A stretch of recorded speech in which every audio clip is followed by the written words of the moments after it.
Kemudian yang ayat kedua yang tadi kita baca adalah surat Ali Imran 133. Allah juga memerintahkan kita untuk bersegera dalam kebaikan. Wasari'u.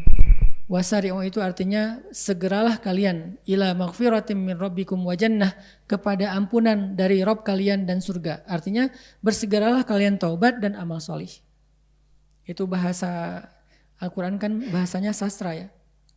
Wasari'u ila maghfiratim min rabbikum, bersegeralah kalian kepada ampunan dari Rabb kalian. Maksudnya segera taubat. Astaghfirullahalazim. Maka setiap kali kita berbuat dosa, kata Nabi, iringilah keburukan kalian dengan kebaikan. Maksudnya iringilah dosa kalian dengan istighfar dan taubat. Setiap kali kita berbuat dosa, langsung astaghfirullahalazim. Salah ngomong astaghfirullahalazim. Kepancing emosi astaghfirullahalazim. Segera, jangan tunggu nanti. Kenapa? Narasi paling sederhananya kan kita nggak tahu usia kita. Itu yang paling sering. Tapi narasi lain adalah kenapa harus ditunda kalau itu sebuah kebaikan. Belum siap, nggak apa-apa. Kalau kita merasa belum benar-benar siap, memangnya kita siapnya kapan? Setahun lagi? 2 tahun lagi? Kita belum tahu juga kapan kita siap. Dengan kita istighfar, dengan kita menyegerakan kebaikan, kita berharap Allah yang akan mentaufikkan kita, membantu kita dalam proses itu. Jadi nggak usah nunggu siap. Kayaknya kalau saya istighfar sekarang nanti buat dosa lagi sia-sia deh. Kata siapa? Allah nggak pernah berputus asa mengampuni dosa kita walaupun sekian ribu kali dalam sehari. Kenapa kita berputus asa meminta ampun? Allah ngasih aja nggak putus asa. Masa kita minta putus asa? Kan minta itu nggak ada yang hilang. Malah dapat. Yang ngasih kan memberi kan. Kalau ibarat manusia tuh kehilangan sesuatu walaupun Allah tidak kehilangan apapun. Jadi Allah aja yang ngasih nggak pernah berputus asa. Kita istighfar nih, Allah kasih ampunan. Buat dosa lagi, istighfar, Allah kasih lagi. Sehari 1000 kali kita kayak gitu, sehari 1001 kali Allah ngasih ampunan. Terus apa masalah kita untuk gak minta ampun? Gak enak sama Allah. Allah aja enak. Kita yang kegeeran ngerasa kayak gimana gitu ya. Kayaknya kita memperlakukan Allah kayak gimana. Enggak. Kecuali kita gak serius minta ampunnya. Istighfar aja dulu. Kan Allah mah seneng kayak gitu. Jangan. Jujur. Walaupun lemah. Mending jujur lemah daripada main-main. Astagfirullahaladzim. Tapi gak serius. Mending astagfirullahaladzim. Udah gitu berbuat dosa lagi, lemah kan? Astagfirullahaladzim, dosa lagi, astagfirullah, segitu-gitunya 1000 kali sehari, Allah tetap ampuni teman-teman. Dan yang dilihat adalah husnul khatimah, yang mana yang paling akhir. Makanya ada doa, waj'al khaira a'mali khawatimah, ya Allah jadikanlah sebaik-baik amalku yang penutup. Makanya kata Allah, wasari'u ila maghfiratim min rabbikum. InsyaAllah kita lanjutkan setelah sholat isya. Barakallahu fiikum. Teman-teman yang dirahmati Allah Subhanahu wa taala, kita lanjutkan pembahasan tentang berlomba-lomba dalam kebaikan dan bersegera dalam kebaikan.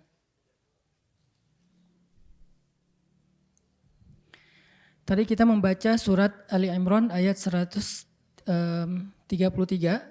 wasari'u ila maghfiratim min rabbikum wa jannah. Jadi Allah meminta kita untuk bersegera atau tidak menunda-nunda waktu. Pertama dalam urusan taubat dan yang kedua dalam urusan amal solih. Jadi kata Nabi, iringilah setiap perbuatan buruk dengan kebaikan. Artinya iringilah dosa dengan istighfar. Maka jangan bosan untuk beristighfar kepada Allah, karena Allah itu gak pernah bosan untuk mengampuni dosa kita. Allah gak pernah bosan untuk ngasih kita taubat, menerima taubat kita. Allah gak pernah bosan untuk mendengar ucapan astaghfirullahaladzim walaupun sehari 1000 kali setelah 1000 kali berbuat dosa. Allah gak pernah bosan. Jadi jangan sampai kita berputus asa dengan merasa tidak pantas untuk bertaubat dan beristighfar setelah sekian kali kita mengulangi kesalahan yang sama karena kelemahan kita, bukan karena kita mempermainkan Allah. Karena insya Allah kita nggak mungkin niat kita mempermainkan Allah. Yukhadi'unallaha walladzina amanu wa ma yakhda'una illa anfusahum. Jadi kalau kita mengelabui Allah, mempermainkan Allah, kita hanya mempermainkan diri kita sendiri. Nggak mungkin. Terus Kalau kita ngelakuin dosa berulang kali gimana? Ya mudah-mudahan itu bukan karena kita mempermainkan Allah. Mudah-mudahan karena kita memang lemah. Berkali-kali kita tergelincir kepada dosa karena lemah. Tapi setelah itu langsung iringi dengan istighfar lagi. Iringi dengan taubat lagi. Karena yang paling Allah lihat adalah bukan prosesnya, nanti akhirnya. Mana akhirnya? Taubat atau dosa. Kalau akhirnya adalah astaghfirullahalazim dan gak sempat melakukan dosa yang berikutnya, tetapi dia udah mengiringi dosa yang sebelumnya dengan istighfar, maka dia adalah orang yang memperoleh husnul khatimah. Ya setidaknya di akhir malam sebelum kita tidur, kita istighfar dulu. Ya Allah, hari ini saya banyak banget dosa. Dari mulai bangun tidur tadi pagi udah dosa, di sosmed dosa, di jalan dosa, ketemu orang dosa, dalam kesendirian pun masih banyak dosa. Ya Allah, ampunkanlah dosa saya hari ini. Istighfar sebelum tidur dengan istighfar yang jujur dan sungguh-sungguh. Walaupun kita gak yakin besok kita akan bersih. Dan kemungkinan besok kita kotor lagi, walaupun harapannya kotornya gak sekotor kemarin. Tapi bisa aja besok lebih kotor dari kemarin dan kita gak pernah tahu karena kelemahan kita. Setidaknya malam itu kita menutup malam dengan taubat, istighfar. Kalau malam itu adalah malam terakhir kita gak bangun lagi, Allahu a'lam apa yang terjadi, maka kita memperoleh husnul khatimah. Kan itu yang kita cari. Makanya kata Allah, wasari'u ila maghfiratin min rabbikum. Jangan ditunda-tunda. Toh gak ada ruginya juga kok kita mendahulukan kebaikan. Apa ruginya kalau kita segera beristighfar dan bertobat? Apa ruginya? Gak ada rugi. Gak ada gara-gara kita istighfar terus kita kayak kehilangan sesuatu, gara-gara kita istighfar kita kehabisan waktu, gara-gara ke istighfar kita akhirnya jadi capek. Apa capeknya mengatakan astaghfirullahalazim? Kalau Allah mau syariat istighfar itu dibikin panjang, kayak Sayyidul Istighfar lah minimal ya. Allahumma anta rabbi la ilaha illa anta khalaqtani wa ana abduka wa ana ala ahdika wa wa'dika mastata'tu a'udzubika min syarri ma sana'tu abu'u laka bi ni'matika alayya wa abu'u bi dzambi faghfirli fa innahu la yaghfirudz dzunuba illa anta. Panjang. Kalau yang mau segini keren karena ini Sayyidul Istighfar, pemimpinnya istighfar. Kalau yang bisa hafal ini luar biasa ini kalimatnya. Tapi bagi yang gak mampu menghafal ini atau gak mungkin juga kita baca ini misalnya setiap berbuat dosa baca itu kayak panjang gitu ya. Bukan gak mungkin, agak berat mungkin bagi sebagian besar dari kita termasuk saya. Ada gak yang lebih ringan supaya kita gak menunda-nunda istighfar? Kayaknya gak cukup waktu Ustadz. Saya lagi hektik nih, saya lagi meeting nih, saya lagi apa. Kan lagi meeting kayak salah ngomong misalnya kayak gak sengaja ngetawain temen. Masa Allahumma anta rabbi la ilaha illa anta khalaqtani wa ana abduka. Ngapain lo ngelamun? Ntar lagi istighfar. Jadi kayak panjang kan, jadi text time gitu kan. Makanya ada yang lebih ringkas, lebih pendek, lebih mudah, lebih bisa dilakukan secara spontan. Ngetawain teman, salah nih astaghfirullahaladzim. Beres. Atau suuzon sama orang lain, cari muka nih, astaghfirullahaladzim. Beres. Kan gitu kan ya? Gak perlu sampai yang tadi Allahumma yang panjang bisa menghabiskan misalnya sekian belas detik atau sekian puluh detik yang buat kita sekian puluh detik itu sesuatu yang berat mungkin. Maka ada yang ringan, astaghfirullahaladzim. Terus ruginya di mana?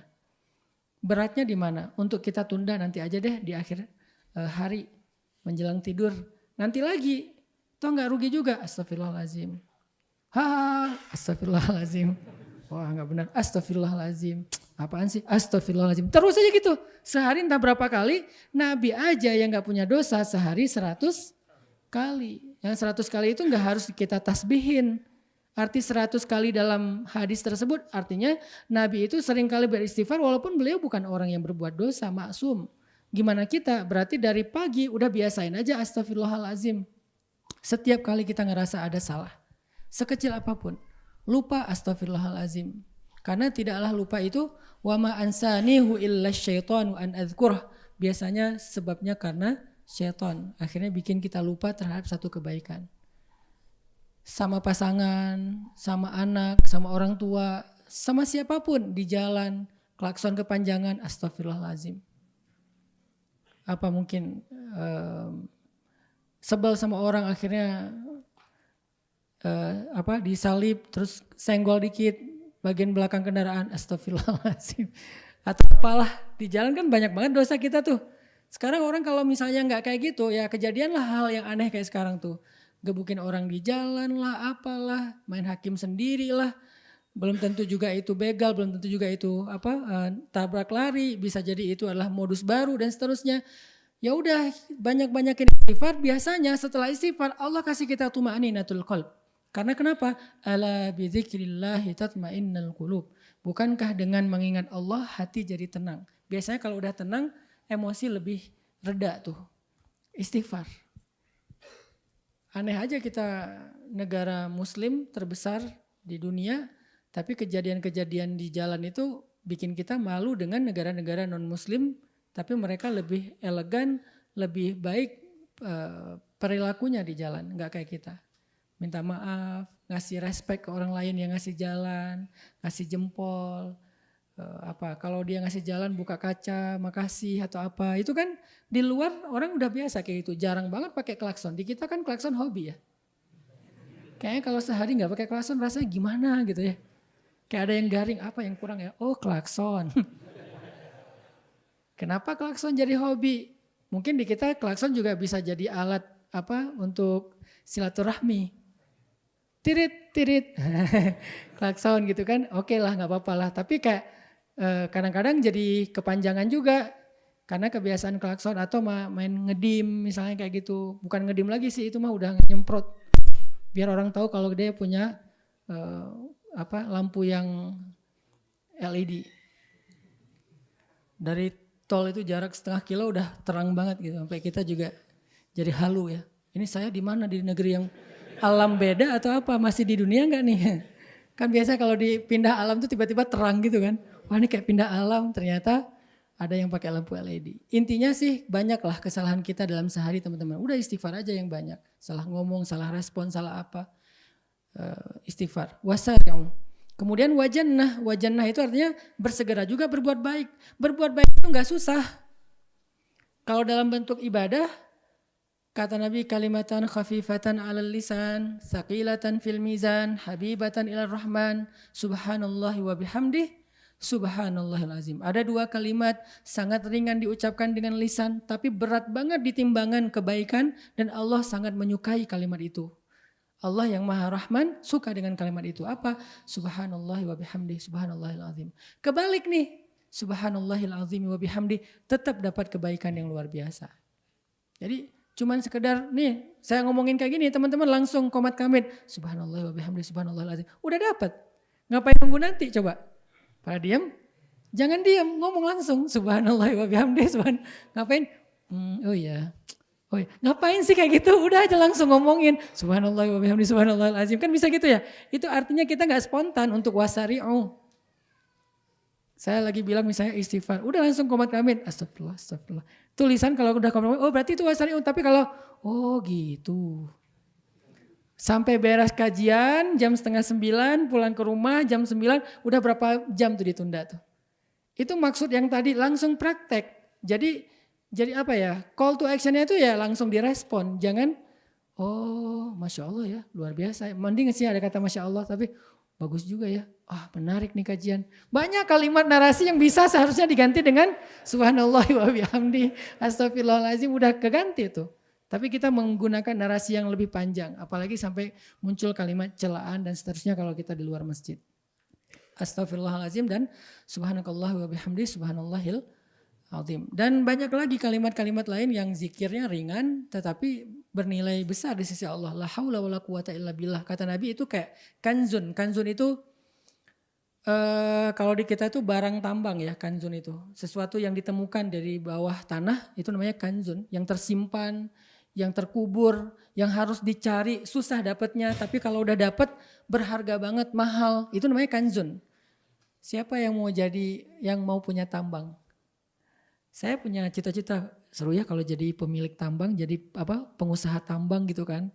Tambang batu bara, tambang nikel, tambang apa, tambang ini, tambang itu, paling ininya tambang emas misalnya. Saya punya tambang, kan gaya tuh, naiknya Range Rover.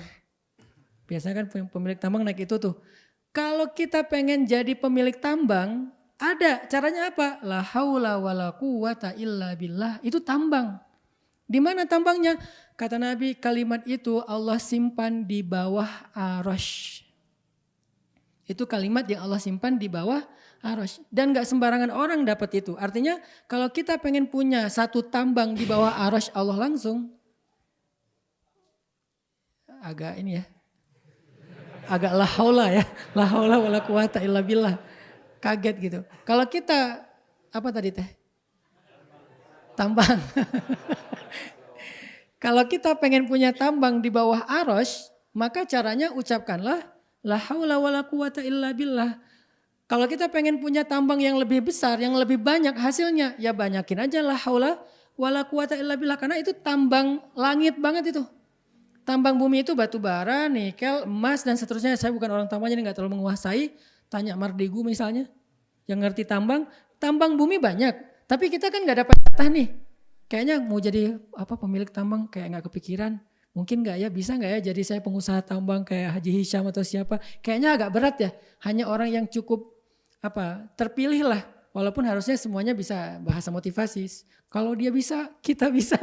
Tapi kalau realistisnya kan di antara kita di sini mungkin nggak tahu ada nggak orang tambang di sini. Mungkin nggak ada. Kalau ada pun 1-2 orang doang. Cari aja di depan ada yang parkir Range Rover nggak? Nggak ada Ustaz ya. Berarti kita nggak ada yang punya tambang. Tapi mau nggak punya tambang yang lebih baik daripada di bumi? Tambangnya di langit, persis di bawah arasy. La haula wala quwata illa billah. Apa untungnya Ustaz punya tambang itu? Ya seperti untungnya punya tambang di bumi, lebih untung lagi punya tambang di langit. Coba kalau orang punya tambang gimana? Saya pernah di Palembang tuh. Ada satu muslim di Palembang, saya nggak usah sebutin namanya. Beliau punya rumah 4, maaf ya, memang mungkin beliau adil dan ridho, istrinya 4. Harus prolog dulu yang panjang biar gak salah paham. Rumahnya 4 itu di jalan besarnya Palembang, itu rumahnya tuh kayak istana, jajar 4. Saya pas lewat saya nanya, ini kantor apa, ini gedung apa, kayak tower gitu, kayak mall gitu kan. Oh enggak Ustaz, ini rumah pribadi, ada 4, seragam lagi. Satu gerbang gitu kan, kayak komplek yang megah banget, rumahnya kayak istana. Saya bilang punya siapa? Punya Haji Fulan. Beliau punya sawit, ukuran lahan sawitnya tuh kayak udah seukuran 1 kabupaten. Masya Allah ya. Berarti orang kalau punya sawit, punya batu bara, punya nikel, punya emas, hidupnya enak banget. Punya pesawat pribadi, punya airport pribadi, punya mobil berjejer tuh di hanggar pesawatnya. Bisa gak ya kayak gitu? Bisa. Punya tambang akhirat, punya tambang langit. Pastinya kita akan punya privilege yang lebih dari itu.